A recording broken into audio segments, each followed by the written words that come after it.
everyone, and welcome back to Sam's Crafty Castle.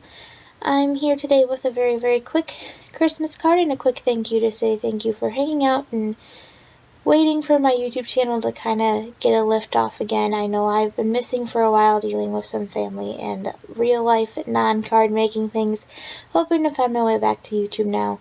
And we'll see how it goes throughout the next year. Videos might be spotty, and I'll talk a little bit more about scheduling and things later on in the video. For this part here, I'm just showing you the supplies I'm going to use in my quick and easy Christmas card today. The technique that I use is very simple. It's a lot of just assembly for the most part. So I have a Tambo Mono Aqua Glue, and I will say after this video, I will never use liquid glue again. I remind myself why I hate it so much. Not a liquid glue person. It just happened to be what I had on hand and what I grabbed for the video. I have a VersaFine Onyx Black Ink Cube, Prismacolor pencils, some techinquie designs, heavy base weight white that I folded into the card base, some ivory cardstock I had lying around, as well as some pattern paper I had lying around, some techinquie designs Kraft card base weight cardstock. This here is the seasonal sentiments stamp and die set. And some techinquie designs white pigment ink are all the supplies that you'll need for today's video. I was supposed to write down what colors the Prismacolor pencils were, and I didn't, so unfortunately now I don't remember what they were. So just, it's two reds. It's two red pencils, some of the darker reds. But that's all I got, because I forgot to write it down. I do try to show it to the camera a little bit later, but I don't know how easy it is to really see. So I'm just kind of sort of set you up with my basic layout here a little bit. I pre-stamped on that ivory piece the wishing you a happy, and I'll come in here in a second and show you where those are on the stamp set with the VersaFine Onyx Black Ink Cube. I like the VersaFine ink for sentiments and greetings and things. It's a really dark, crisp black ink, which is really nice for getting that kind of stuff to stand out on your card. So just a quick little scheduling note, while I just kind of put some of this stuff together and get ready to head on to the next part of the video. I think I'm going to go down to every other week for videos. Videos are a lot of work. They take a lot of time to create a card and film the video and then edit the video, record the voiceover, and everything. So just be aware of that little scheduling change going forward. I'm aiming to do every other Saturday, and along that note, I'm also taking a little bit of a break here till the new year starts. So what I just showed you guys was I stamped the Seasonal Sentiments Christmas on the Kraft cardstock, and then I took with the white pigment ink, and then I die cut it with the Seasonal Sentiments Christmas die.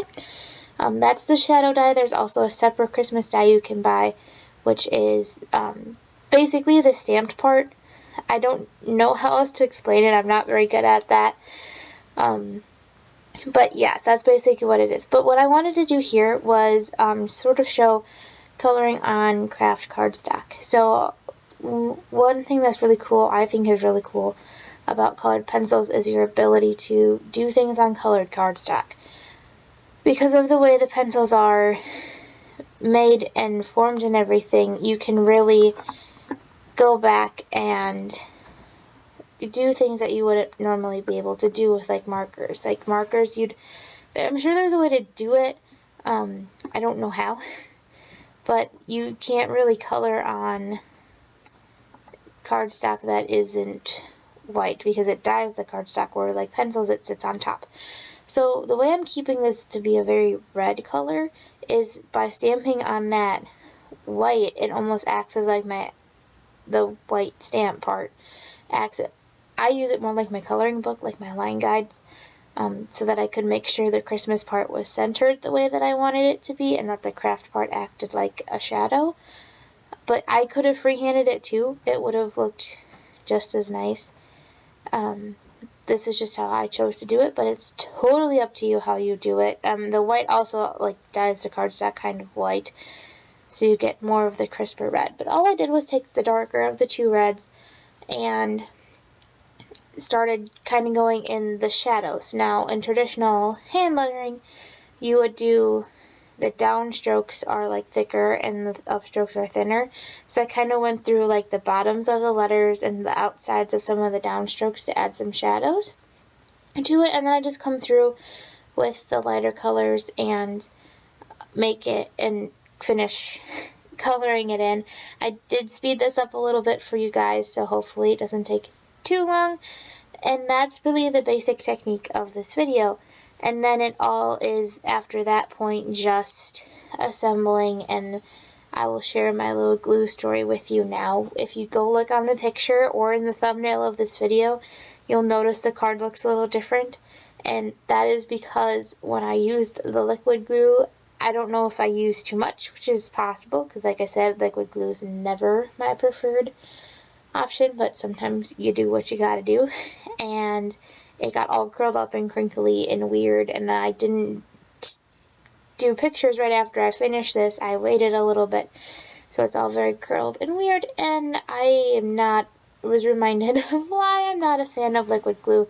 You'll see me trip a little bit over the assembly part. I won't get a piece on straight, and at that moment I was thinking, oh hey, this liquid glue is nice, I can fix it, but I'm not happy with how it came out after the fact. So I think liquid glue is a no more go for me. But I'll insert, as always, a finished picture of the card at the end of the video, and I wanted to thank you again so much for watching and for, like I said, sticking through, hanging out and waiting for a new video to appear on this channel. I even managed to gain a few new subscribers while I was gone, so that was kind of cool. But yeah, I will be back on the blog January 1st with a new Digi-Stamps for Joy challenge, and I'm actually hosting the January challenge, which is really cool. So make sure you watch out for that. I'll be back with videos probably at the end of January, maybe the beginning of February, depending on, I haven't actually counted the weeks out and figured out based on when I plan on coming back to the blog and the Digi-Stamps for Joy releases and things. I have to look at those ones that are coming for the next year before I start making my video schedule again. So I'm not 100% sure when videos will be back after this one, but my break does start next week, Saturday. So I will see you guys in 2018, and thank you so much for watching. And don't forget to like, subscribe, and comment down below, and have a crafty